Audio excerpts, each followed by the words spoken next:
Hey guys, what's up and welcome back to Trending Tens. Today we're looking at Kitchen Nightmares, Where Are They Now? Part 1. Let's get right into the video. Kitchen Nightmares features some terrible restaurants over the course of its 7 seasons, and we take a look back at them in this list. Kitchen Nightmares aired for 7 seasons from 2007 to 2014 as the potty-mouthed chef Gordon Ramsay traveled across the United States, trying to help failing restaurants get out of debt, improve service, and turn themselves around. He encountered discord among chefs, owners who didn't know what they were doing, or who had simply lost their passion, people in over their heads, and menus that were completely lacking. At times, he discovered so much more behind why the restaurants weren't thriving. Some were dirty, not using fresh ingredients, had chefs who didn't know how to cook, dated decor, or a myriad of other things that impeded their chances of success. But sometimes, what Ramsay unearthed was vile, disgusting, and downright stomach-turning. Here are some of the most horrific restaurants featured in the series. Number 6. Casa Roma. Rotting vegetables and sour meat are the perfect combination for a vile and disgusting meal, which is what Gordon Ramsay found being served at this restaurant during an episode that aired in Season 3 in 2010.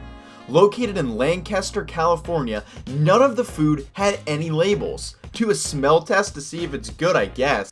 Meat was rock hard and soaking in its own blood, and a Parma ham had been growing mold. This is yet another kitchen that caused Ramsay to physically hurl after he saw and smelled a 3-month-old rack of ribs.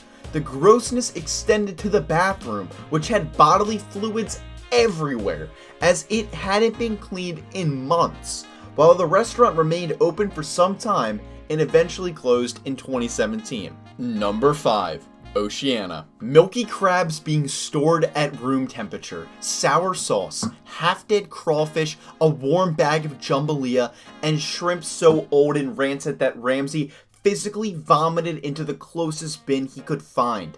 It's no surprise that the entire kitchen had to be completely cleaned out.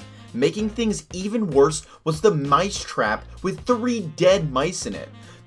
The restaurant filed suit against the show, complaining that some of these instances were completely contrived. As the final episode in 2011 Season 4, this New Orleans, Louisiana restaurant is one of the few that actually still remains open.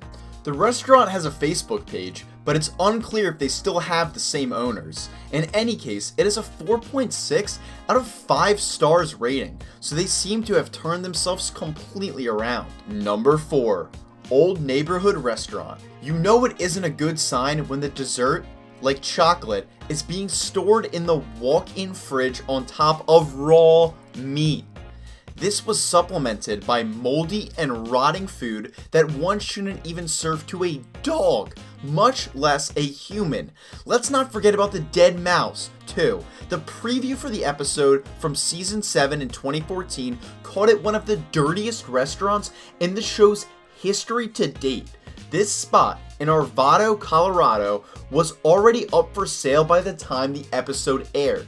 It eventually closed down for good in 2016 and was turned into a steakhouse. Number 3. Finn McCool's. When Ramsay finds sour meat, mold on canned artichokes, cooked chicken being stored next to raw chicken, and big batches of cooked food that has spoiled, you'd think that would be enough.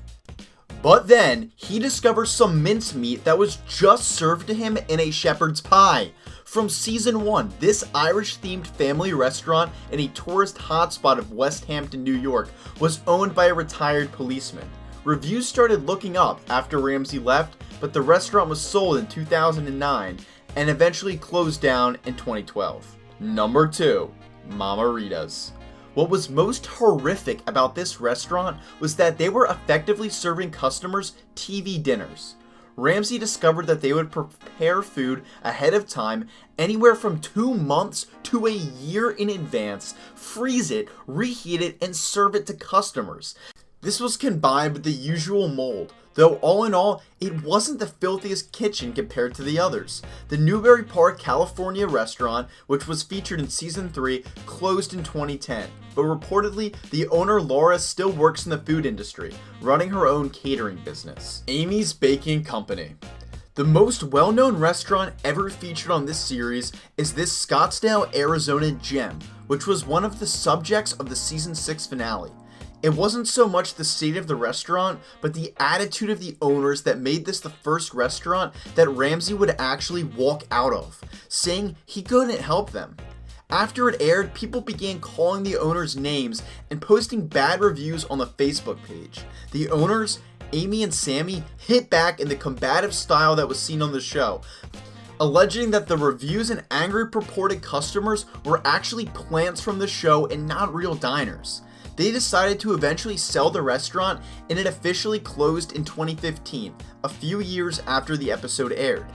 Amy and Sammy promised to continue working on other projects. The latest updates suggest that they are now living in Israel and appear to still be baking there. Alright guys, thank you so much for making it to the end of the video. If you enjoyed it, please leave a like rating down below. See you guys next time and have a great day.